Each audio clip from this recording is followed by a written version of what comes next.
Good evening. It was, as even his opponents concede, a characteristically robust performance from Tony Blair. He answered questions for some 6 hours, and everything from how the perception of the threat from Iraq changed after 9/11 to the failures in planning for the aftermath of the war. Not once did the former Prime Minister seem ill at ease, perhaps with the exception of some nervousness at first, and then some dense arguments about the legality of the war and the reasons for seeking a second UN resolution.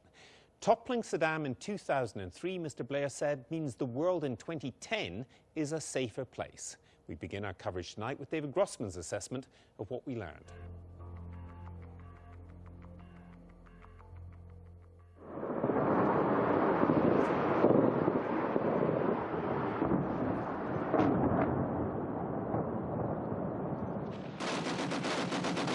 The Iraq War looms so large in Tony Blair's premiership that it's hard sometimes to see beyond it.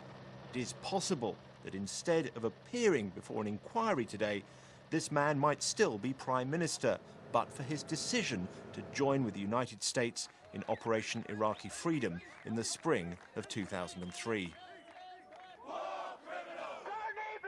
The protesters had a practiced feel, as well they might. They've had 7 years to rehearse their anger. Inside the inquiry, the object of their fury looked nervous, like a retired athlete forced into the blocks for an unwelcome race. In the 2.5 years since he's left Downing Street, Mr. Blair's fundamental defence of the Iraq War hasn't altered. This isn't about a lie or a conspiracy or a deceit or a deception. It's a decision. And the decision I had to take was, given Saddam's history, given his use of chemical weapons, given the over 1 million people whose deaths he caused, given 10 years of breaking UN resolutions, could we take the risk of this man reconstituting his weapons programs? One of the fundamental questions this inquiry is seeking to answer is why we went to war. At the heart of this is the relationship between Tony Blair and George Bush. Regime change in Iraq was the firm policy of the US government since 1998, but it couldn't be the overt policy of the UK government. A foreign policy objective of regime change I regarded as improper and also self-evidently unlawful, but leave aside the lawfulness of it. It had no chance of being a runner in the United Kingdom, would not have got my support. Instead, Tony Blair's publicly stated policy was to force the disarmament of Iraq via the UN. Regime change might happen, but it wasn't the primary objective.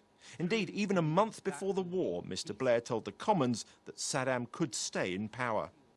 I detest his regime. I hope most people do.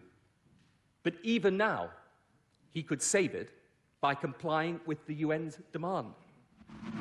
But was this really the case? Some suggest that Tony Blair was determined that Saddam should be removed, if necessary by force. A deal, it is alleged, was done during a visit to George Bush's ranch in Crawford, Texas in April of 2002. To this day, I'm not entirely clear what degree of convergence was, if you like, signed in blood at the Crawford ranch. But today, Mr. Blair emphatically denied any secret deal. What I was saying to President Bush, and I wasn't saying this privately, incidentally, I was saying it publicly, was we are going to be with you in confronting and dealing with this threat. There was no, I mean, the one thing I was not doing was dissembling in that. In a recent interview, Mr. Blair seemed to suggest that Iraqi WMD were just a way of presenting a policy of regime change. If you had known then that there were no WMDs, would you still have gone on? I would still have thought it right to remove him. I mean, obviously you would have had to use and deploy different arguments about the nature of the threat. So was this interview evidence of what many, including his one-time Cabinet Secretary Lord Turnbull, believe, that Tony Blair's real policy objective was regime change? Right, well, let me deal with the Firm Britain interview. And Mr. Rodri, even with all my experience in dealing with interviews, it still indicates that I've got something to learn about it. Just a slip of the tongue, an explanation that didn't go down very well among the audience behind Mr. Blair.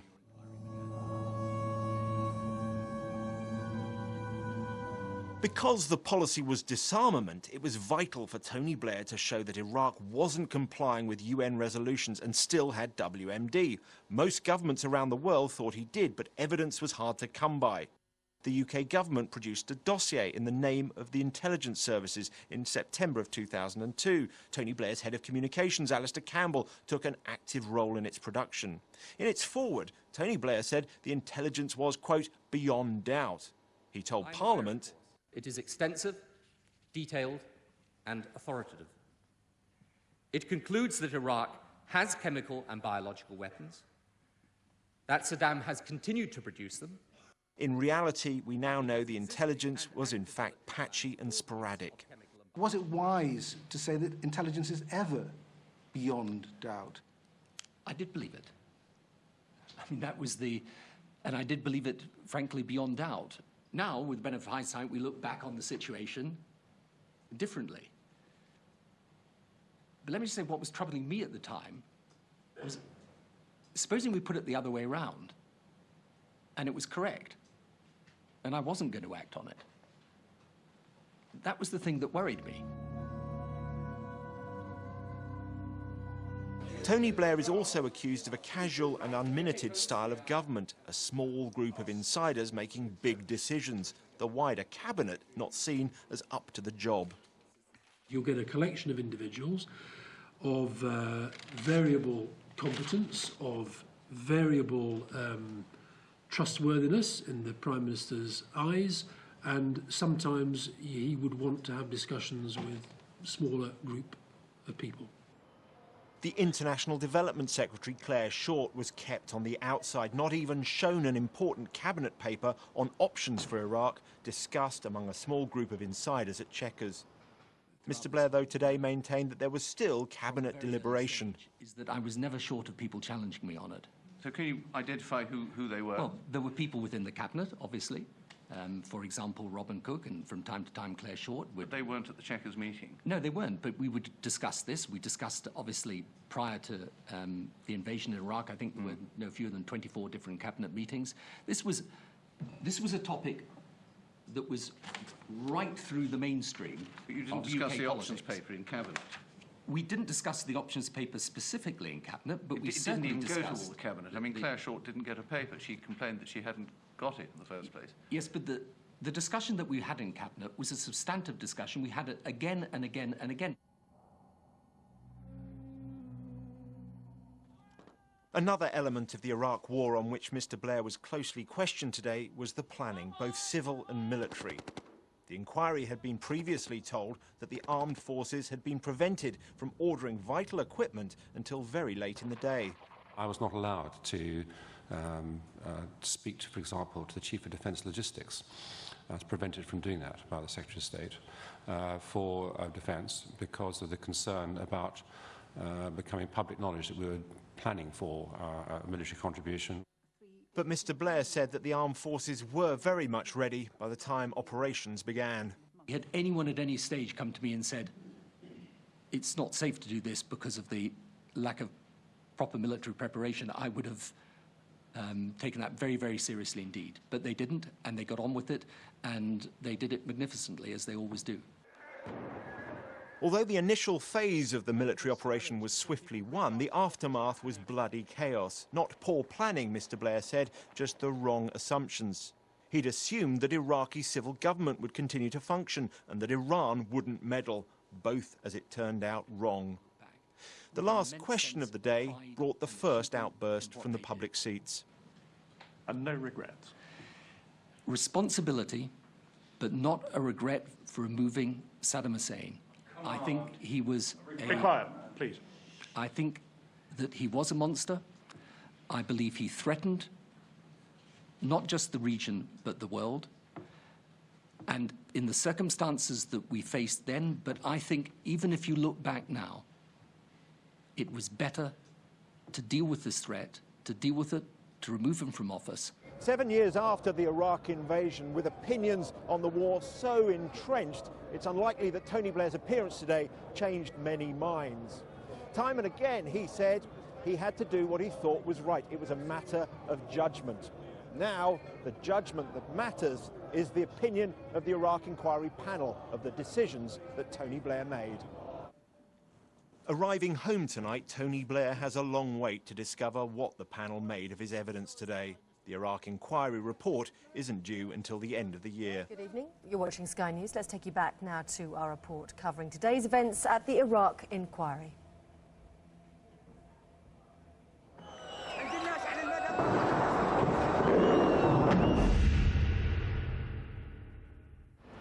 At the heart of all this is a need to understand the diplomacy at the United Nations, intense wranglings which eventually resulted in a resolution, 1441. But was it alone enough to warrant war, or was a further resolution required? It was the subject of much of the afternoon. The American view throughout had been, this Leopard isn't going to change his spots. He's always going to be difficult, and so that was their concern about the UN route, in a sense, was that they get pulled into a UN process. You never get to a proper decision, and then you never get the closure of the issue in the way that you should. The problem, obviously from our perspective, was that we had gone down the UN route. We wanted to carry on going down the UN route. The President's view was that if you can't get a second resolution, because in essence, France and Russia are going to say no, then we were going to be faced with the choice I never wanted to be faced with. Did you go then without a second resolution? So your position at the time was that if you couldn't get a second resolution, you would agree with the Americans, go with the Americans on military action? Well, there was then the legal question. There was the political question as to whether we get the support for it. But my own view, and I was under absolutely no doubt about this, is that if you backed away, then you were going to send a very, very bad signal out to the world. Had Saddam, after 1441, said, we are going completely to reposition ourselves, had he done that, we would have been in a different situation. But if he'd been given the chance and failed again, wouldn't you then have had more of a chance of having the Security Council behind you? You have to make a judgment. Is this person really seriously cooperating with the international community or not? Final. And as we now know, incidentally, he wasn't. Did President Bush at this point offer to go it alone and offer you a way out? I think President Bush actually at one point shortly before the debate said, look, if it's too difficult for Britain, we understand. We'd been down a UN path that I genuinely hoped would work. I could see a situation in which you might be faced with this tough choice, but I was doing absolutely everything I could to try and avoid having to do it. Earlier this week, we heard from two of the top lawyers at the Foreign Office, both of whom advised the war was illegal, and from Peter Goldsmith, former Attorney General, who first said the war was illegal, then decided it might be legal, and finally concluded it was legal. Why the change, Blair was asked, and should he perhaps have kept him more in the loop from the start? In that period of the first half of 2002, when you were having these discussions, did you seek legal advice from the attorney or indeed from anyone else? We got a paper, I think it was an 8th of March paper, which set out the legal position. Could you say why, given that this is pretty serious territory you were beginning to get onto, you didn't at that stage think it necessary to consult the Attorney General? I mean, we were, in my view, a long way at that point from taking a decision. Had we come closer to the point of taking a decision, of course, we would have needed to have taken the formal advice of the Attorney General, as indeed we did. But you actually got to the point, right close to the point, with him only having been to the Cabinet twice, the second time being on the eve of conflict.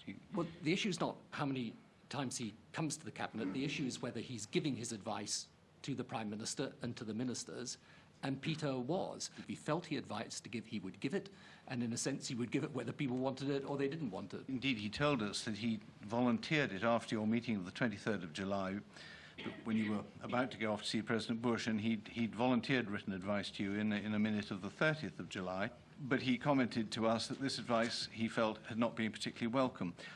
We wondered why it wasn't particularly welcome. It was not that it wasn't particularly welcome, but it was, obviously I was dealing with what was already a difficult situation. Basically, you'd got the point, you didn't need to be constantly reminded of it.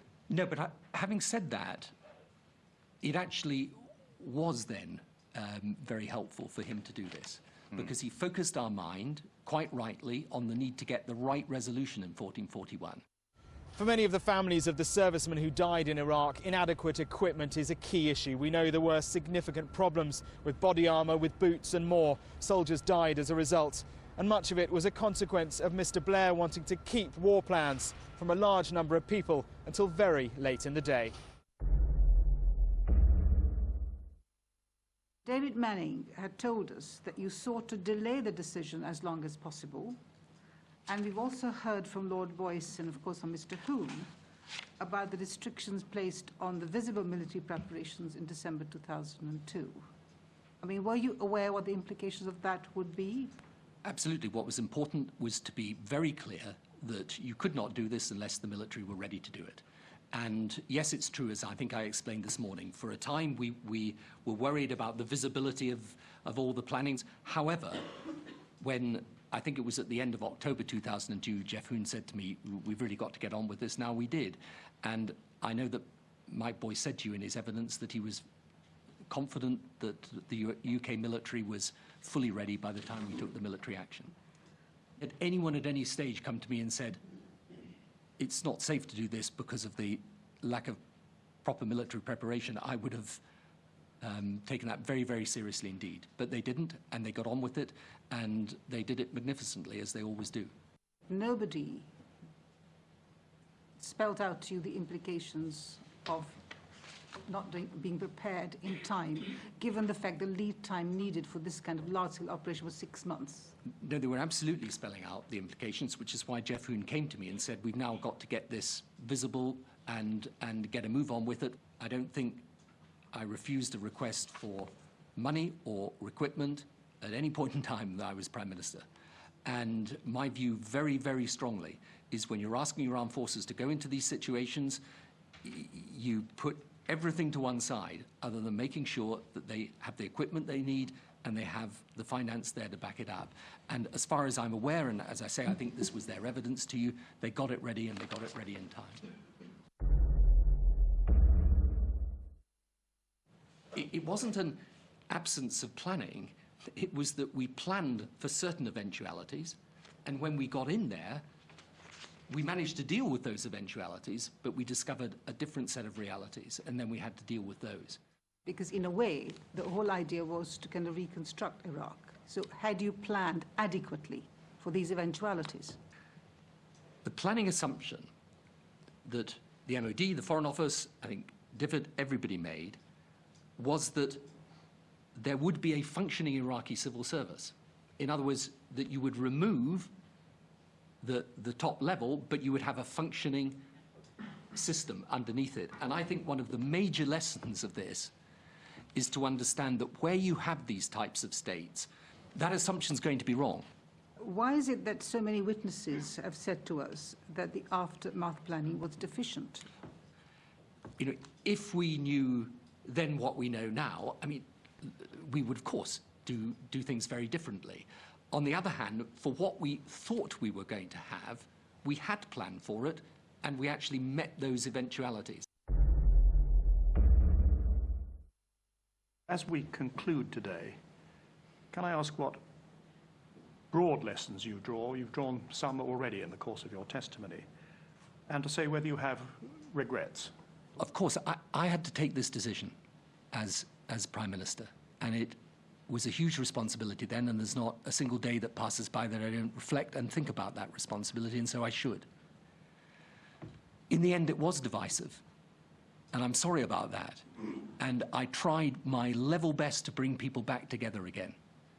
And I think in time to come, if Iraq becomes, as I hope and believe that it will, the country that its people want to see, then we can look back, and in particular our armed forces can look back, with an immense sense of pride and achievement in what they did.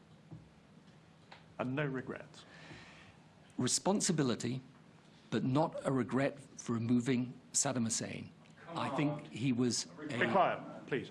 I think that he was a monster. I believe he threatened not just the region, but the world. And in the circumstances that we faced then, but I think even if you look back now, it was better to deal with this threat, to deal with it, to remove him from office. And I do genuinely believe that the world is safer as a result. So what have we learnt? Well, we got more depth than ever before into his thinking and motivation behind the war. But in terms of real new facts, not much at all.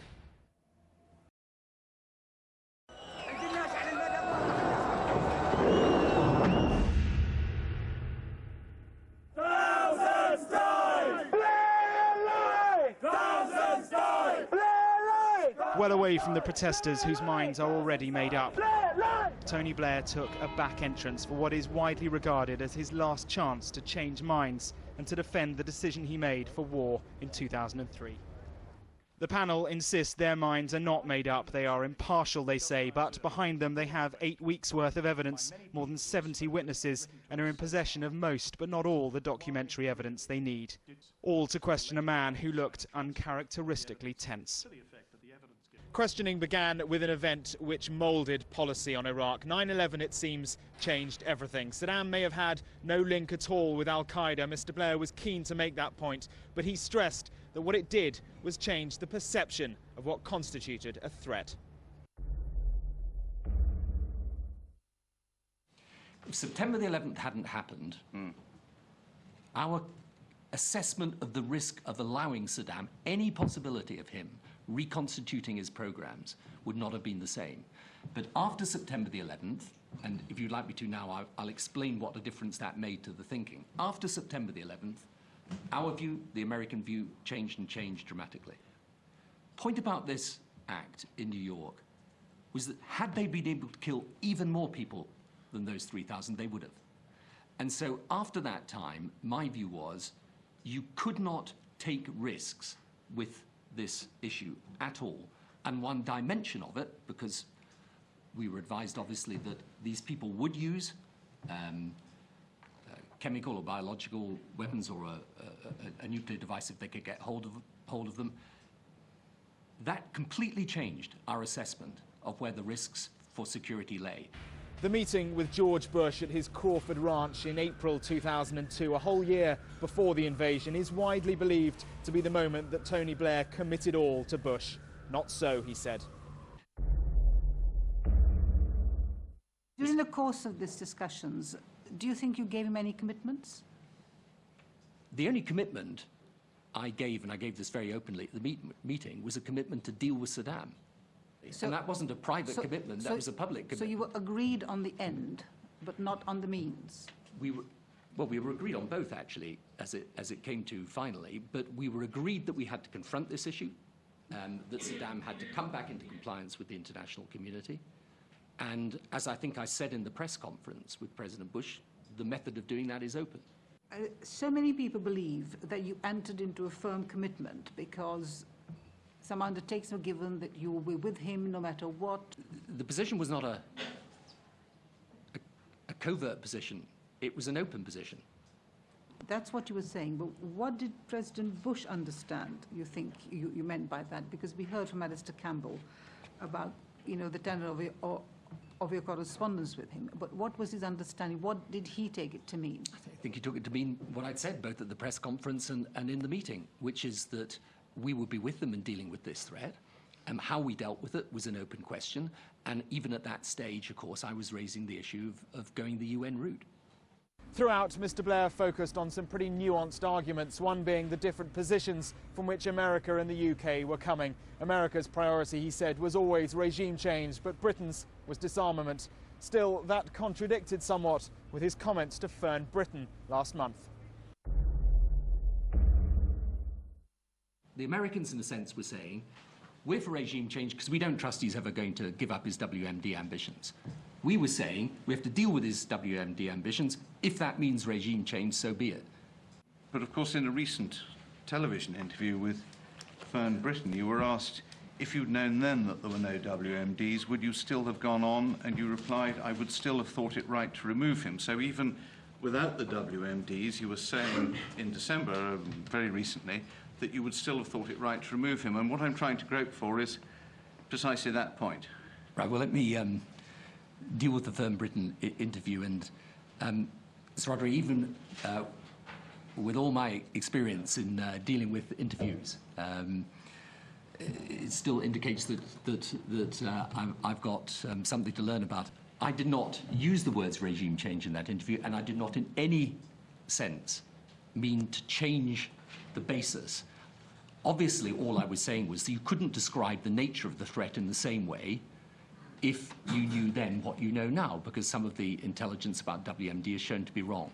It was in no sense a change of the position, and I just simply say to you, the position was that it was the breach of the United Nations resolutions on WMD. That was the cause. It was then, and it remains. The dossier of September 2002 caused significant controversy. It was designed to illustrate why Tony Blair was so concerned about Saddam. It contained the claim that he could launch his weapons of mass destruction within just 45 minutes, something that was widely misinterpreted without correction, and of course the assertion that his weapons capability was beyond doubt. The 45-minute claim is very specific but very controversial. Is it fair to say that the intelligence referred to chemical, possibly biological, munitions for short-range battlefield use, but that specificity was lost in the document? This was a headline, I think, in the Evening Standard newspaper the next day. And the Sun and the Express. I've said on many occasions, not least to the Butler Inquiry, it would have been better to have corrected in the light of the significance it later took on. Between September 2002 and the end of May 2003, there were 40,000 written parliamentary questions on Iraq. It was mentioned twice. All I'm saying is that I appreciate ex post facto, this has taken on a far greater significance than it ever did at the time. And I think you said in the foreword that the assessed intelligence has established beyond doubt that Iraq has continued to produce chemical and biological weapons. Was it wise to say that intelligence is ever beyond doubt? I think what I said in the foreword was that I believed it was beyond doubt. I did believe it. I mean, that was and I did believe it, frankly, beyond doubt. Now, I would take government right out of this altogether. I would simply have published the JIC assessments because they were absolutely strong enough on their own. I think you would have been hard pushed to have found virtually anybody who doubted he had WMD and a WMD capability and program. I wonder why Iraq was chosen rather than Iran.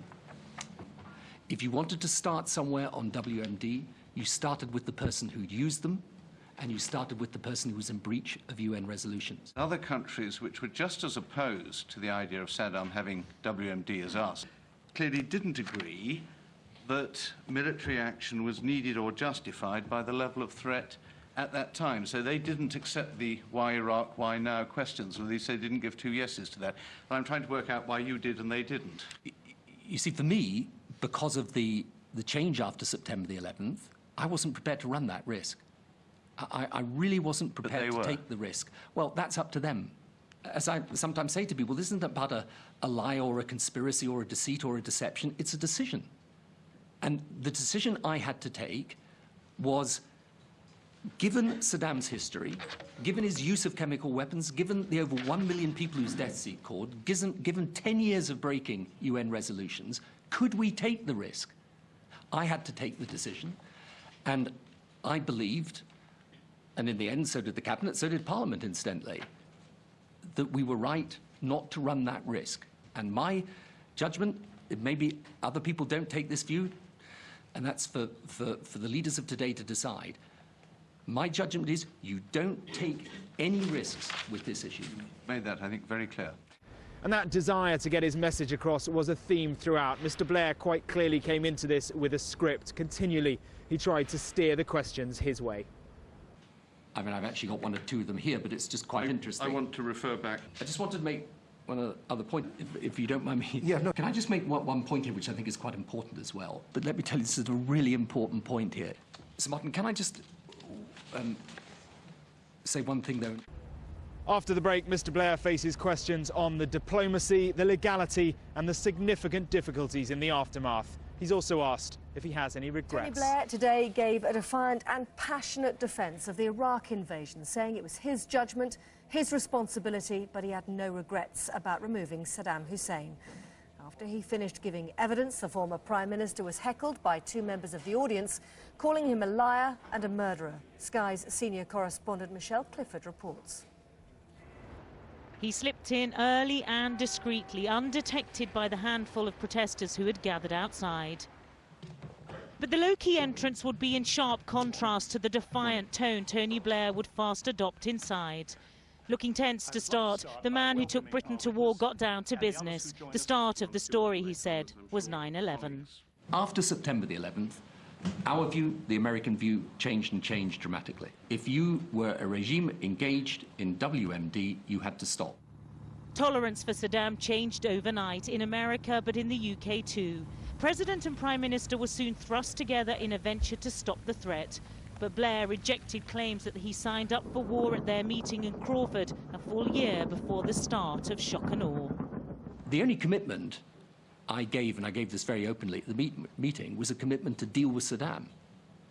Now, so we you could deal were with at one that you had to deal with... Absolutely, and that wasn't a private commitment, that was a public commitment. So you were agreed on the end, but not on the means? We were agreed on both, actually, as it came to finally, but we were agreed that we had to confront this issue, that Saddam had to come back into compliance with the international community.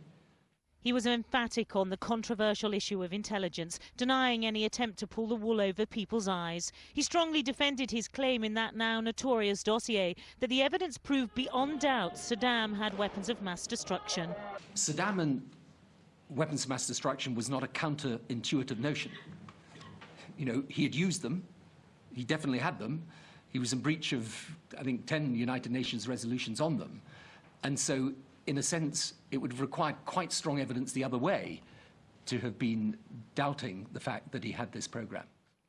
He conceded the 45-minute claim about WMD should have been clearer, but on actually pursuing Saddam, Blair's unrepentant spirit flared. It's not as I sometimes say to people, this isn't about a lie or a conspiracy or a deceit or a deception, it's a decision.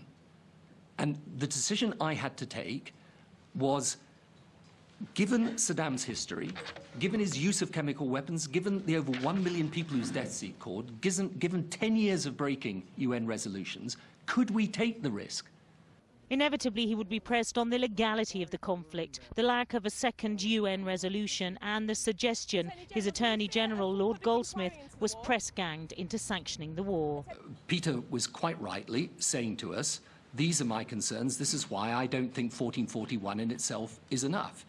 Now, we had begun military preparations even before we got the first resolution, the 1441 resolution. We had to do that, otherwise we'd never have been in a position to take military action. But let me make it absolutely clear. If Peter, in the end, had said, this cannot be justified lawfully, we would have been unable to take action. But Blair denied the charge that he sent troops in poorly prepared, ill-equipped and underfunded, a charge that has hung over the former Prime Minister since the start of the conflict. I don't think I refused a request for money or equipment at any point in time that I was Prime Minister. And my view very, very strongly is when you're asking your armed forces to go into these situations, you put everything to one side other than making sure that they have the equipment they need and they have the finance there to back it up. The closest he came to holding up his hands was on the failure of post-war strategy. They got many things wrong. He knows that with hindsight. Actually, we did an immense amount of pre-war planning. The real problem was that our focus was on the issues that in the end were not the issues that caused us the difficulty. It wasn't an absence of planning. It was that we planned for certain eventualities, and when we got in there, We managed to deal with those eventualities, but we discovered a different set of realities. But after a day of evidence, the regrets were noticeable by their absence. And no regrets? Responsibility, but not a regret for removing Saddam Hussein. I think he was Be quiet, please. There was no sorry, no act of contrition. As he rose to leave, someone in the room shouted, "You are a liar and a murderer." He clearly disputes that assessment. Tony Blair still believes what he did was right, and in the same circumstances, he said he would do it all over again. Michelle Clifford, Sky News at the Iraq Inquiry in London. Let's take you live to Westminster and talk to Sky's political correspondent Peter Spencer, who's there. And Peter, just how are those in Westminster rating Tony Blair's robust defence of his arguments today? There's a very broad swathe of opinion about how his performance was, and I think that's the crucial question. It is very much about performance, about delivery, rather than necessarily about content. There are those who say this was vintage Blair in the complimentary sense, and the others say it's vintage Blair in saying, well, goes to show what a smarmy, lying person he always was, and there you go, this goes to prove it as well. Most certainly it was a powerful performance, and indeed I think he has actually sort of refined his script, as it were, as time has gone on, because effectively what he was saying was, look, I saved Iraq and I saved the world. I saved Iraq because he said that we had this 2010 question, not the 2003 question, 2010 question being, how is Iraq looking now? How is life for the majority of Iraqis? To which he said, a great deal better. Ergo, Tony Blair, was right in going to war. And also he says, look, if Saddam Hussein had remained in office and there was him bordering on being a psychopath in Tony Blair's judgment, his sons were as bad, if not worse, how would the world fare if they'd carried on and the sanctions had gone away and the inspectors had gone away? So they build up their nuclear weapons and they build up their weapons of mass destruction, basically make the place, the world, a great deal more dangerous than before. However, of course, there are so many people who believe, look, that doesn't answer the question of the legal justification of that war, which was there were supposed to be weapons of mass destruction there at the time, and there manifestly weren't. And so, for that reason, no matter what Tony Blair says, those who believe that he was fundamentally wrong and basically evil over it will not be convinced by anything that he said. But very clearly, Tony Blair himself did have his eye on his place in history. Peter Spencer, thanks very much indeed. Well, there's a full update on Tony Blair's evidence to the inquiry at 8:30 tonight.